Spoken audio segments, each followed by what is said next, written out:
Qui détient la paternité de la vodka, la Russie ou la Pologne? Ruby a demandé conseil à un spécialiste de la LCBO. Place à la dégustation. Souvent des pays où le climat est un peu plus frais pour se réchauffer, donc traditionnellement, c'est ça le style d'alcool qu'ils buvaient pour se garder un peu plus chaud durant des hivers froids.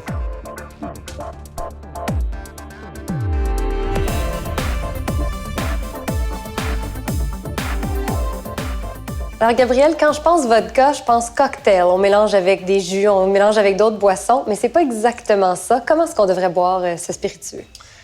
Donc, le style dans l'Europe de l'Est, c'est vraiment de prendre la vodka tout simple comme ça. On le met au congélateur, on le sert très froid. Ce qu'eux, ils recherchent en Pologne et en Russie, c'est une vodka avec un peu plus de chaleur dedans. Puis comment est-ce qu'on s'y prend pour déguster de la vodka? Est-ce qu'il y a une technique spéciale? Donc, il faut prendre son temps vraiment avec la vodka. Okay? Les nuances sont assez subtiles, surtout avec les vodkas qui n'ont pas d'infusion de saveur dedans. Donc, en fait, plusieurs verres, puis prendre son temps avec chaque verre. Une fois que le nez s'habitue aux arômes d'alcool qui sont toujours présents dans la vodka, là, à un moment donné, le nez s'habitue à ces arômes-là, puis les autres arômes peuvent ressortir plus distinctement. Alors, Gabriel, on commence par la Pologne. Qu'est-ce qu'on goûte en premier? Bon, cette vodka-ci s'appelle Wyborowa, puis en fait, c'est une distillerie qui a été fondée en 1823 en Pologne. Elle est édicée 3 fois, puis c'est 100% seigle. Okay? C'est 100% à base de grains, celui-ci, ce qui est une recette traditionnelle polonaise. Donc, on goûte? Santé. Santé. Alors, pour une vodka 100% seigle, qu'est-ce qu'on goûte? Qu'est-ce qu'on recherche? Dans cette vodka-ci, je trouve surtout qu'il y a des notes d'agrumes dedans. Donc, j'ai des notes de zeste de citron, j'ai des notes de zeste d'orange dedans.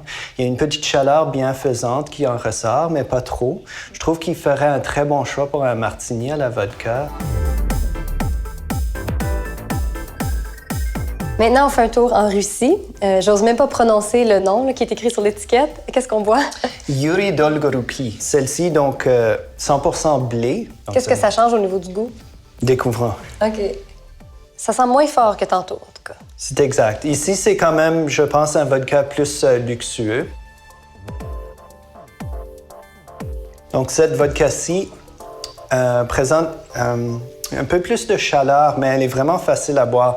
On dirait qu'il y a un peu moins d'amertume en bouche que le dernier. Les notes de citronnelle sont assez apaisantes. Ici, surtout s'il serait très rafraîchi. Ici, on le déguste quand même chambré, mais s'il était bien rafraîchi, il serait vraiment facile à boire. Il serait vraiment souple en bouche. Ici, donc, je conseillerais définitivement celui-ci pour du caviar ou pour du saumon, par exemple. Gabriel, merci beaucoup. Ça fait très plaisir, Nadia. Et encore une fois, je te souhaite santé. Santé.